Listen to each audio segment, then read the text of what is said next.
Guys আসসালামু আলাইকুম, সানিয়া ব্লগে সবাই স্বাগতম। আর শুরু করছি নতুন একটি ভিডিও নিয়ে। আর এদিকে এই যে গতকালকের শুকনো মরিচগুলো, এই যে গরম ছিল এর জন্য উঠাইনি, এখন উঠাবো। আর দেখেন কি কালারটা, সেই মাশাআল্লাহ সেই সুন্দর লাগছে। আর কালারটা, আর এদিকেই তো মাশাআল্লাহ সেই সুন্দর লাগছে কালারটা, লাল লাল। আর এদিকে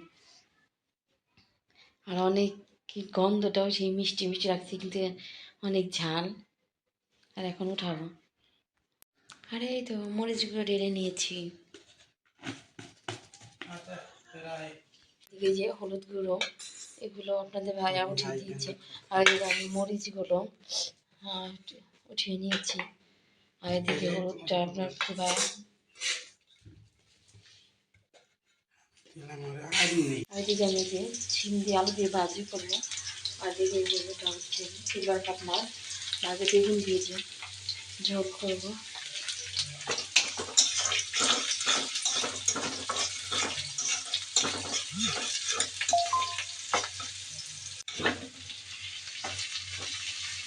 দেখো ভাজি প্রায় হয়ে গিয়েছে। আর এদিকে যে বেগুন আর মাছ আমি মাখিয়ে নিয়েছি ভাজার জন্য। আর এদিকে আর এক চড়ে দিয়েছি দুধ। আমি একটু পায়েস রান্না করবো।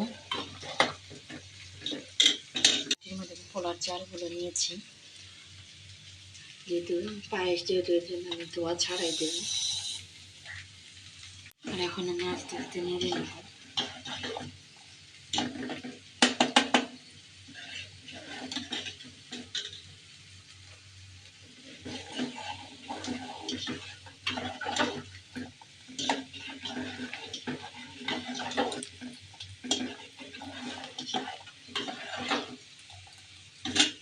ভাজিগুলো হয়ে গিয়েছে।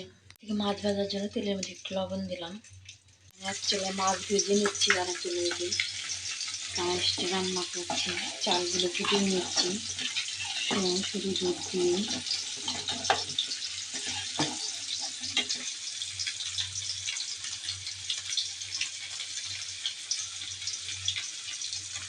বেগুনগুলো ভেজে নিচ্ছি, মাছ ভাজা শেষ।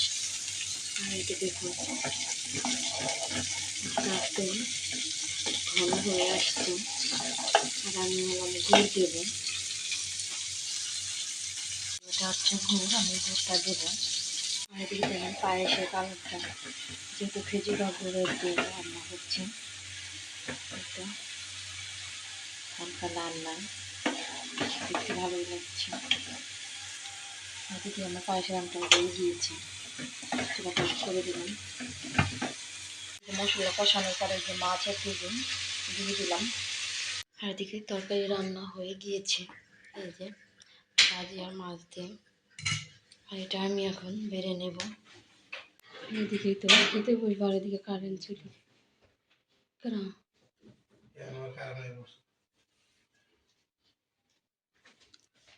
কারেন্ট যাচ্ছে আর আসতেছে।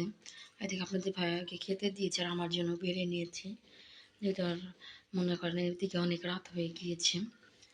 আর সবাই সুস্থ থাকবেন, ভালো থাকবেন, সানিয়া ব্লগের পাশে থাকবেন। আমাদের চ্যানেল সবাই সাবস্ক্রাইব করুন, লাইক করবেন, কমেন্ট করবেন, শেয়ার করবেন। আল্লাহ হাফেজ।